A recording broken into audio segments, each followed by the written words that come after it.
Gold, trusted gold buyers. మీరు తాకట్టు పెట్టిన బంగారాన్ని విడిపించి ఈ రోజు ఉన్న మార్కెట్ ధరకు కొనబడను.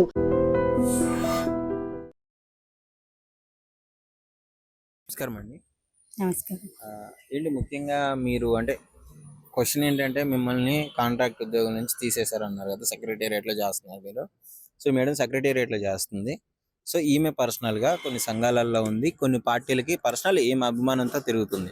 సో దాన్ని కారణంగా పెట్టుకొని సెక్రటేరియట్లో ఎప్పటి నుంచో చేస్తున్న ఈమెని ఇది మనసులో పెట్టుకొని తీసేశారు అని చెప్పేసి చెప్తుంది. ఒకసారి అడిగి తెలుసుకుందాం ఏం జరిగిందని చెప్పేసి.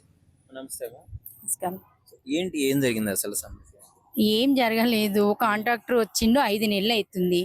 టీవీ కాంట్రాక్టర్ వచ్చినప్పుడు ఏమన్నాడంటే, మేము ఎవరిని ఏం దియ్యము, ఎవరి డ్యూటీలు వాళ్ళు చేసుకోండి, ఎక్కడ పడితే అక్కడ కూర్చోకండి, నేను ఆల్రెడీ ఇన్క్వైరింగ్ చేసుకునే వచ్చినాను, కూర్చోవద్దు, మీ డ్యూటీలు మీరు చేసుకోండి, శాలరీ టైంకి వస్తుంది, ఆ కంపెనీ చేసినట్టు మేము చేయము, మేము న్యాయంగా ఉంటామని బుద్ధిమంతునిలాగా చెప్పిండు సెక్రటరియట్లో. సరే అని చెప్పేసి మేము సైలెంట్ అయిపోయినాము. శాలరీ పెంచుతాము అని అన్నాడు, మళ్ళీ ఈఎస్ఐ పిఎఫ్ అన్నాడు, అన్నీ అన్నాడు. ఇప్పుడు శాలరీ పెంచలేదు, ఈఎస్ఐ పిఎఫ్ నార్మల్గా ఇప్పుడు 2 నెలల నుంచి వస్తుంది, 5 నెలలు అవుతుంది ఇప్పుడు ఆయన వచ్చి. ఏం లేదు, ఆయన తక్కువ జీతము కోసము తక్కువ జీతాల మనుషులను తెచ్చుకుంటుండే 80 మందిని. 80 మందిని ఎక్కువ జీతం అంటే 1000 కాదు, జీతం లక్షలు కాదు. మహిళల లేడీస్కు 13,500 బాయ్కి, 13,000 బాయ్కి, 11,500 లేడీస్. ఇప్పుడు ఈ లేడీస్కు 11,500 అంటే వాళ్ళకెళ్ళి 2,500 వచ్చేసి తీసేస్తే 9,000కు ఒక మైల్ వస్తుంది. అట్లా మహిళలను వాడు 1,500, 3,000 అట్లా వెనకకి వేసుకొని, బాయ్స్కి 13,000, 10,000కు మాట్లాడుకొని 3,000కు ఇట్లా ఇద్దరిద్దరు శాలరీ పోతే ఒక్కొక్కరికి శాలరీ వస్తుంది కదా అన్నట్టు తెలివితోటి తీయాలని ప్లాన్ చేస్తున్నావు. ఆయన ఎవరో మాకు తెలియదు, నువ్వు బతకడానికి వచ్చినావు, నువ్వు బతకడానికి కాంట్రాక్ట్ టెండర్ వేసుకున్నావు, తీసుకున్నావు, అయిపోయింది. మాకేం చెప్పిండంటే, అందరికి అంటే పోలీసు వాళ్ళతోటి 3 నెలల నుంచి ఇన్క్వైరింగ్ చేయించిండు ఏరియాకు అందరి ఇళ్ళకు. నేను అడిగినప్పుడే 4 నెలల కింద 5 నెలల కింద, ఏంటి సార్ ఇన్క్వైరింగ్ చేయిస్తుండ్రు దేనికోసము అని అడిగితే, మాకేం తెలియదు మేడం పైనుంచి అని అన్నాడు. పైనుంచి అని అంటే గవర్నమెంట్ నుంచి అన్నాడు. గవర్నమెంట్ నుంచి చిన్న ఉద్యోగాలకు ఏముంటది, నార్మల్గా అత్తమామ కోడన్లేదు ఉంటది కదా, అవి కామనే. అది దానికోసం ఇంకొన్ని కేసులు ఉన్న వాళ్ళ మీద తీసేస్తున్నాము అన్నాడు. సరే అన్న, ఇక రీసెంట్గా పోయిన నెల 5వ తారీఖు నాకు నా హౌస్ కీపింగ్ వాళ్ళు 8 మంది, నేను ఒకటి 9 మంది సూపర్వైజర్ని. మాకు మధ్యాహ్నం 2 గంటలకు పిలిచి అందరు వాళ్ళది ఐడెంటిటీ కార్డు తీసుకున్నాడు, నేను ఐడెంటిటీ కార్డు ఇవ్వలేడు. మేడం మేము రిజైన్ చేసినామంటే దేనికి అని అన్న. అంటే మీరు మాదిగ సంఘంలో తిరుగుతున్నారు, పార్టీలో తిరుగుతున్నారు అన్నాడు. పార్టీ తిరుగుతున్నావు అని అన్నాడు నన్ను. పార్టీలో తిరుగుతున్నామా నేనన్నా. సరే దానికోసమేనా అని అన్నా. అంటే అవును అన్నాడు. మళ్ళీ ఎవరితో మాట్లాడాలి ఇదంటే, జేడీ పోయి మాట్లాడండి మేడం అంటే, అక్కడ మాట్లాడితే అక్కడ ఎవరేం సమాధానం చెప్తలేరు, ఎందుకంటే మాకు సంబంధం లేదు, కంపెనీ ఆయనకు తెలుసు.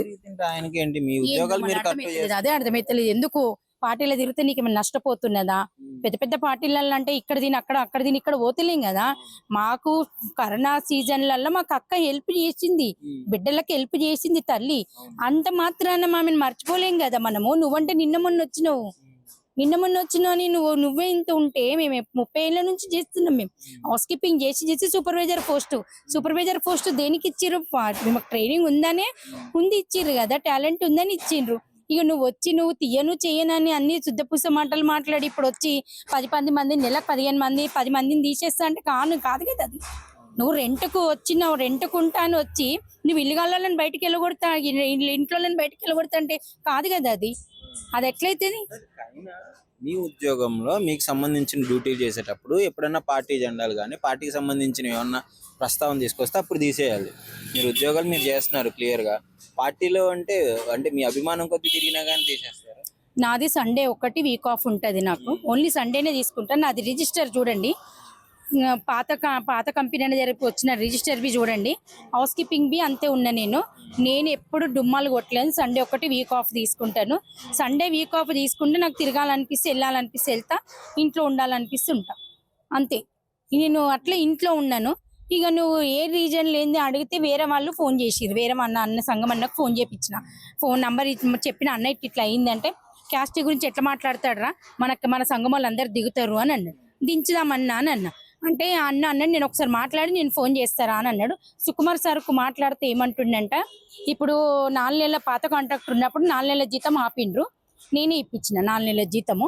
ఇక మహిళలందరూ ఎంబడి తలిగితే బతిమలాడితే బాధపడుతుంటే సరే అని చెప్పి నేనే ఇప్పించిన. ఈ 4 నెలల జీతం ఇప్పించిన ఆమె భారతి అంటే కొంచెము మనం భయపడం, ఎవరి సొమ్ము తినం, మనం ఏది ఉన్నా డేరుగా ఉంటాం.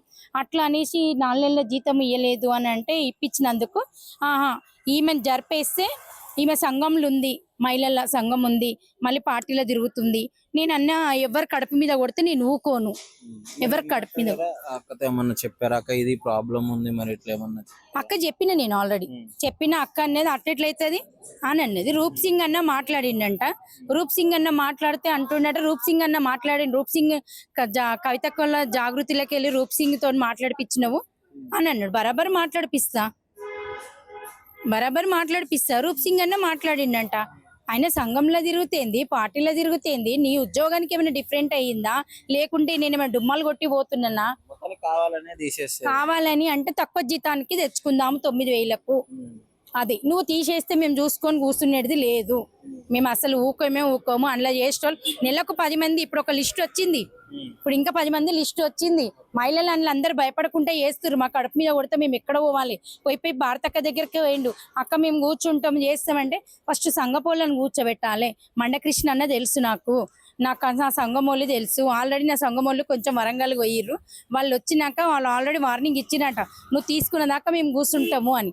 నేను రీసెంట్ గా నా శాలరీ వేయలేదని నేను ఫోన్ చేసిన. ఇందాక ఫోన్ చేస్తే నీ ఐడెంటిటీ కార్డు పెట్టేసి సబ్మిట్ చేసే, నీ ఐడెంటిటీ కార్డు నీకు శాలరీ వేస్తా అంటే నేను ఐడెంటిటీ కార్డు పెట్టానని చెప్పి, ఏడుదాకైతే ఆడదాకా కానీ ఐడెంటిటీ కార్డు పెట్టాను అని అంటే నువ్వు ఏ రీజన్ తో చూపించినావు? రీజన్ చూపి నాకు. నువ్వు ఇట్లా తిరుగుతున్నావు, నువ్వు ఇట్లా ఉంటున్నావు, నీదేమైనా తప్పు ఉంది, రీజన్ చూపి నాకు. నేను దానికి సమాధానం చెప్తాను నీకు అని నేనన్నా. అంటే వాళ్ళ తమ్ముడు ఫోన్ తీసుకొని ఏమంటుండు, ఇగో ఊకే దమ్ చెయ్యకు నువ్వు అని బూతు మాట్లాడి ఏమంటున్నాడు, ఇగో నేను అన్న నువ్వెవరు అని అడిగితే నేను వాళ్ళ తమ్ముడు అన్న. నీకేం సంబంధం ఇది మాట్లాడు? సుకుమార్ వాళ్ళ తమ్ముడు ఫోన్ తీసుకొని నేనన్నా వాయిస్ చేంజ్ అయితే నువ్వెవరు అని అంటే వాళ్ళ తమ్ముని నేనన్నా. నువ్వెందుకు వస్తున్నావు మధ్యలో అని అంటే రావాలి కదా, నువ్వు ఊకే దమ్ చేస్తున్నావు కదా అని అంటే నేను డైరెక్ట్ మాట్లాడా. మీ అన్న ఫోన్లోనే మాట్లాడతా అంటే ఇగో నీకు లొకేషన్ పెడతానే అన్న. ఏగి అన్న అనుకో పనులు రాలుతాయి నీవి అని అన్న. పనులు రాలితే మహిళలకు ఇచ్చే మా మర్యాదనేనా? మీరు క్యాస్ట్ గురించి మాట్లాడతారు, మళ్ళీ మహిళలని ఏగి అంటారా అని చెప్పి నేను మాట్లాడాను. అక్క వరకు అయితే ఇన్ఫర్మేషన్ వచ్చింది, అక్క వరకు ఇన్ఫర్మేషన్ వెళ్ళింది. అక్క చూసుకుంటా అన్నది. అక్క మొన్నటిదాకా బిజీగా ఉండే కదా. ఖచ్చితంగా బిడ్డలకు ఏదన్నా అయ్యిందంటే మాత్రం అక్క ఊరుకోదు. ఎందుకంటే ఇప్పుడు మహిళలకు ఇంకా మంచిగా చేయాలనే కోరుకుంటుంది కానీ చెడుగానైతే కోరుకుంటలేదు. ఇప్పుడు మాకు అండ తల్లిదండ్రులు అన్ని ఆమెనే మాకు. ఇప్పుడు ఆమెనే కదా. ఆమె ఖచ్చితంగా ఆమె దిగిందంటే మాత్రము ఇంకా పైనదైతే కాంట్రాక్ట్ అనేది ఏమి ఉండదు. ఇంకా అక్కడ ఏముండదు. ఇంకా ఖచ్చితంగా అక్కడ నా ప్రాబ్లం సాల్వ్ అవుతుంది. ఆయన ఉండడా నాకు సంబంధం లేదు. నీ జాబు నీ కాంట్రాక్ట్ నడిపించుకో, మా డ్యూటీలు మేము చేసుకుంటాం. శాలరీ బి సరిగా వేయడు. శాలరీ బి 3 నెలలు 2 నెలలు ఆపుతాడు. పోయిన నెల శాలరీ ఇప్పుడు వేసిండు, మళ్ళీ ఈ నెల శాలరీ మళ్ళీ ఎప్పుడు వేస్తాడు? 2-3 నెలల నుంచి ఆపుతున్నాడు శాలరీ. ఏమన్నా అంటే పైనుంచి వచ్చింది ఆర్డరు అని అంటాడు. ఏ పైనుంచి వచ్చింది కింది నుంచి వచ్చిందో మాట్లాడదామని చెప్పింది.